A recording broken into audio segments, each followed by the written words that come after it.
Now, having said that, there are certain things that Canada is better at than the UK. And did I prepare anything for that? Can I think of anything off the top of my head about what is more beneficial in Canada than the UK? No, but hold up, I'm gonna think.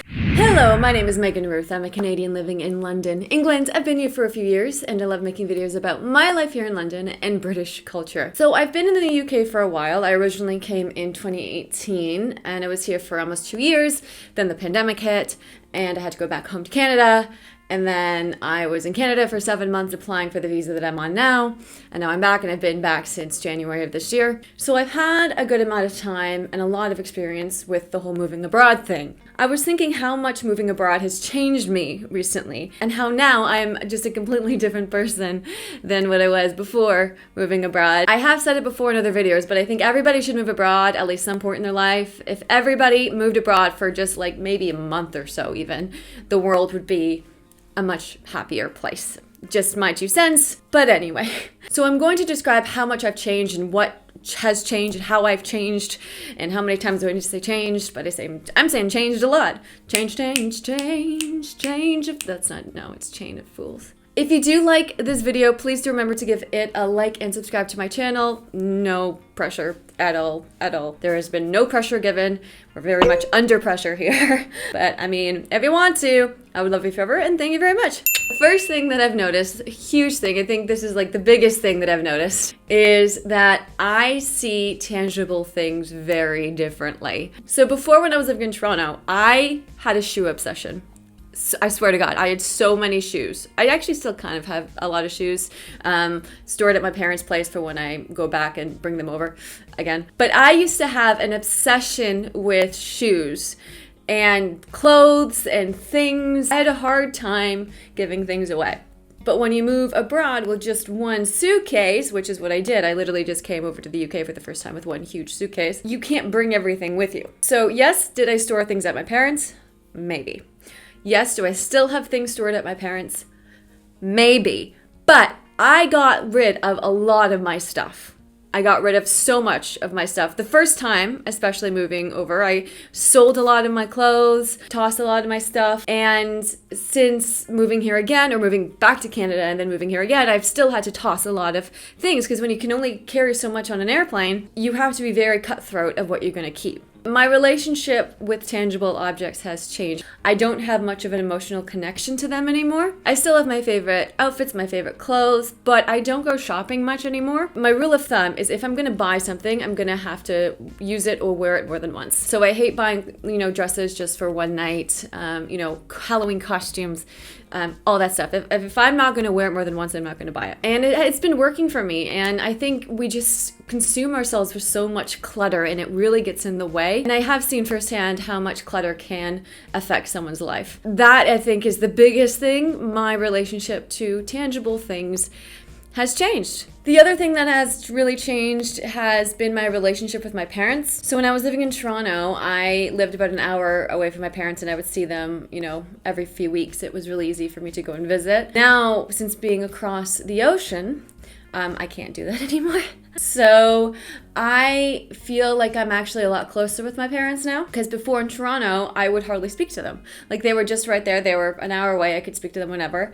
And I probably talked to them like every few weeks. I wasn't in constant communication with them. Now, since moving abroad, I talk to them at least once a week.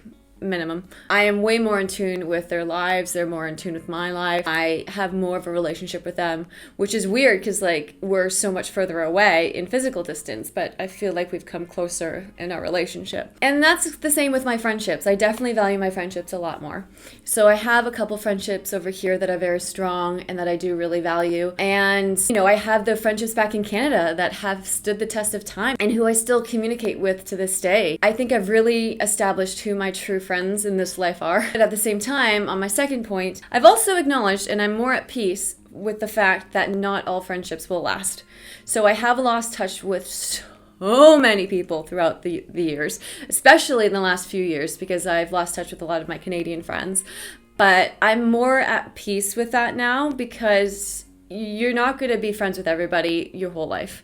You know, some people will come into your life for a short period of time, and some people will be there forever. You never know with these things. And the friendships that you thought were going to be there forever, maybe not. I think being at peace with that is really important, because sulking in the past, wishing you could be friends with people, trying to make relationships work when they're just dried out, it's not fun. It's never fun. Nobody is happy in this scenario. You want to feel loved in your friendships. You want to feel like it's a mutual effort. And friendships are effort, especially when you're an adult and you have things to do and you're busy and you're working and you're doing all these separate things in your lives. Like it takes work to keep friendships alive, and sometimes it's not worth it, and that is completely fine. So I think that is something that's changed in me. I'm way more at peace with letting relationships go to the wind, to the wayside, to letting them die out. But at the same time, I have much more appreciation for the people that are truly in my life, I think for good. Another thing that has changed in me since moving abroad is I'm way more on top of my finances. Now, this wasn't always true. So when I first moved over to the UK, I was spending so much money traveling, because I just traveled a lot. That was like where all my money was going. I was working to travel. But when I first came over, I had a 2-year limit. So I knew I was going to be back in Canada in 2 years. So I wanted to make the most out of my time here in the UK, which is why I did all the traveling. Since moving back here this time for probably good, I don't see myself ever moving back to Canada at this present moment. I'm a lot more focused on being responsible with my finances and not spending too much money on things that I don't need, especially because my home, my parents are back in Canada, and I still need to be able to afford to go visit. Plane tickets are not cheap, by the way. Things like Christmas, like I'm going back home to Canada for Christmas, you know. I'm being a lot more vigilant with investments and in finances in general, really, because I'm trying to build wealth and to be more financially responsible. I don't know if I would have been this into personal finance if I was in Canada. Maybe, I don't know. Maybe that's just a me growing up thing. Maybe this is a me approaching 30 thing, to be fair. There's definitely the push when your parents and your immediate family are across the ocean and you need to afford a plane ticket to go visit them. So that's a huge incentive. Yeah, I don't know. That's just something that's changed, especially in the last year. The last year has really shaped my opinion on personal finance and being responsible financially. The last thing that I think has really changed in me has been my appreciation for different cultures.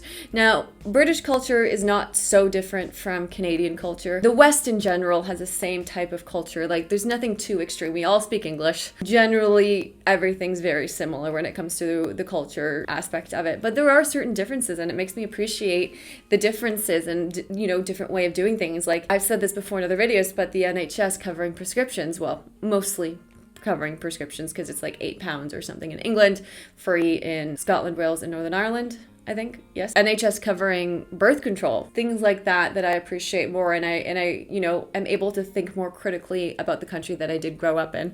Now, having said that, there are certain things that Canada is better at than the UK. And did I prepare anything for that? Can I think of anything off the top of my head about what is more beneficial in Canada than the UK? No. But hold up, I'm gonna think. Oh, window screens. There we go. I've said this before in other videos too. Window screens to prevent bugs from coming into the house, but that's kind of not really. I mean, it is important, because who likes being bitten by bugs? But it's not like, you know, stupidly important. But I think just having a different cultural experience and learning how to do things a different way, you know, it really shapes who you are as a person by smacking yourself in the middle of a completely different culture. I'm very grateful to be able to live abroad. I know that's not the case for a lot of people, but I'm very grateful to be here, and the fact that I have changed so much and that I have grown so much as a person is just, you know, amazing. And looking back at who I was, summer of 2018, fresh off the boat or the plane, I had no idea what I was getting into. I was so young and naive. I also think I'm a stronger person too. I'm just adding that out, because you have to figure it out. You have to figure it out. You have to have that tenacity to be able to make a life for yourself from scratch in a completely different country where all your friends and family are across the ocean. So I think I have grown in that respect too. That's it for the video, guys. Hope you liked it. Hope you enjoyed it. Yep. Happy Monday. Woo! Mwah!